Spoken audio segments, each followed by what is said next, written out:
The News Watch never stops. This is 1010 Wins on 92.3 FM. You give us 22 minutes, we'll give you the world. Good evening, 63 degrees at 9:40. I'm Mario Bosquez. Here is what's happening. A rash of anti-Semitic rage in Queens leaves residents horrified. Investigators looking for suspects.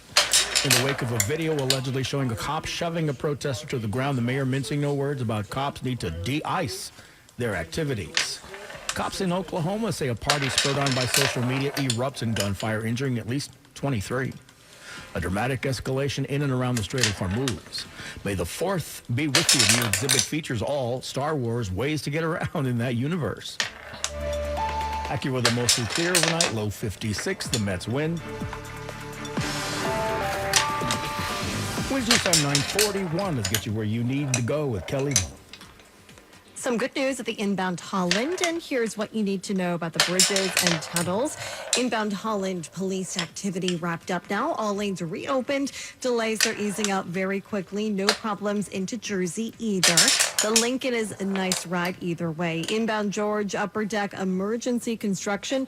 That is blocking at least the left lane still, and it's going to be about a 40-minute backup for the upper deck. Inbound lower deck, if you can, that will be the better option. And then outbound into New Jersey, it is looking all right.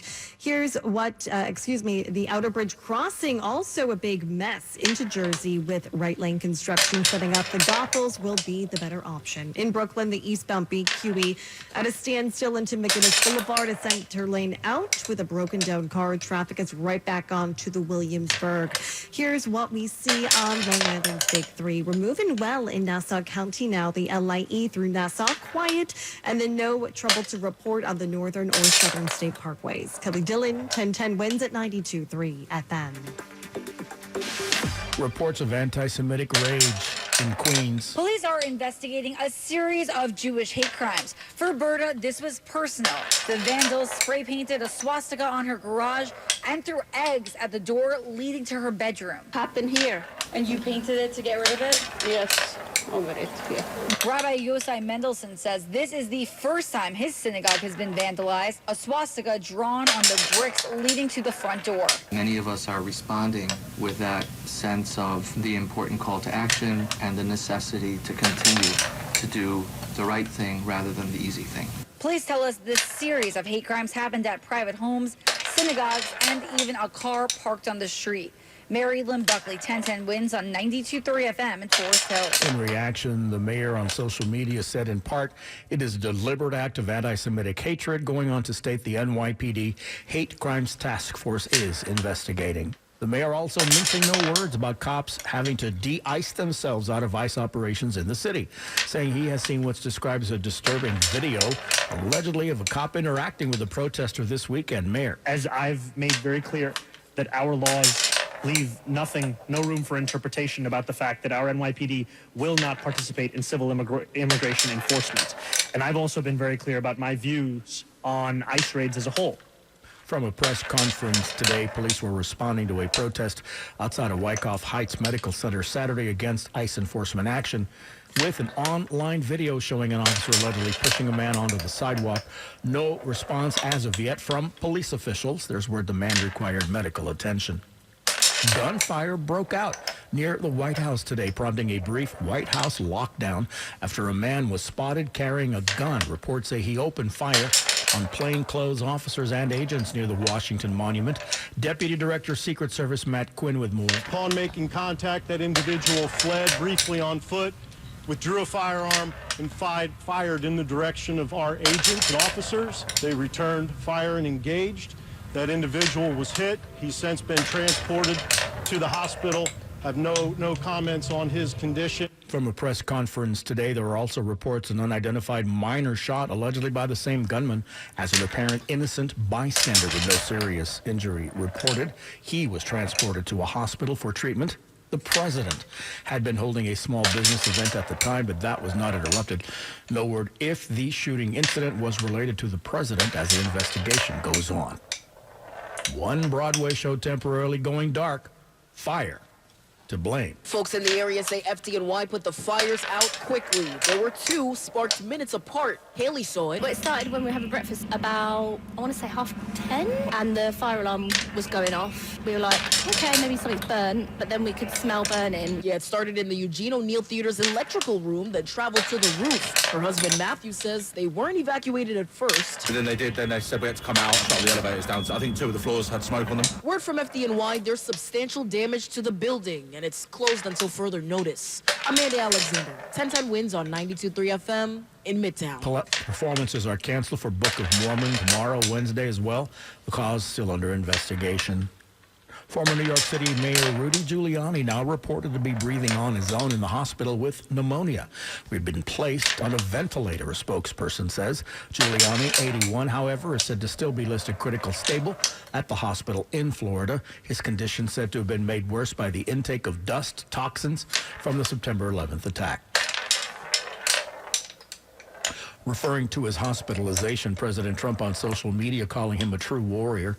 Mayor Mamdani wishing Giuliani strength and recovery. More New Yorkers are joining the information highway thanks to neighborhood internet program and affordable housing in the Bronx. Mayor Mamdani. Right now, we know that 1 in 5 residents of the Bronx lack internet connectivity. We know that in the age that we live in, the internet is a basic necessity to be able to participate in this economy. And this $2 million will provide internet to an additional 2,000 apartments across 50 buildings. Congressman Richard Torres. In the wealthiest city on earth, there is simply no excuse for accepting the persistence of a digital underclass. We cannot and will not accept the unacceptable. Both at a press conference today, the initial pilot of the program funded by HPD to serve over 700 low-income households in the Bronx, Upper Manhattan by this summer, with the federally funded expansion supporting thousands more across the Bronx over the next 2 years. A dramatic escalation in and around the Strait of Hormuz as the U.S. Navy begins escorting commercial ships through the blockade. Iran firing drones and missiles at the United Arab Emirates, striking an oil facility on its eastern coast. And that followed dramatic events in the Strait of Hormuz. We know that the U.S. military moved 2 destroyers east to west through there into the Persian Gulf, deployed near there as part of this new plan from President Trump to basically create a new security dynamic. So more of the cargo vessels trapped west of that narrow waterway could potentially escape east through the Strait of Hormuz. Correspondent Tom Sufi-Burridge reporting. At the same time, U.S. officials say Iran launching missiles, drones at U.S. ships, saying no vessels were hit, no injuries reported. Police in Oklahoma say a lakeside party spurred on by social media erupted in gunfire, injuring at least 23. Police say the shooting unfolded during an unsanctioned lakeside party in Edmond. The party had been advertised on social media and drew a large crowd of young adults. The number of victims went up overnight as more people arrived at emergency rooms on their own. The injuries ranged in severity, and a local hospital says the ages were 16 to 30 years old. No arrests have been made. Police say the event was not permitted, and they do not believe there is an ongoing threat. Alex Stone, EBC News. Britney Spears sidestepping jail time after pleading guilty to a lesser charge in her California DUI case, pleading guilty through her attorney today to the lesser charge to avoid that jail time.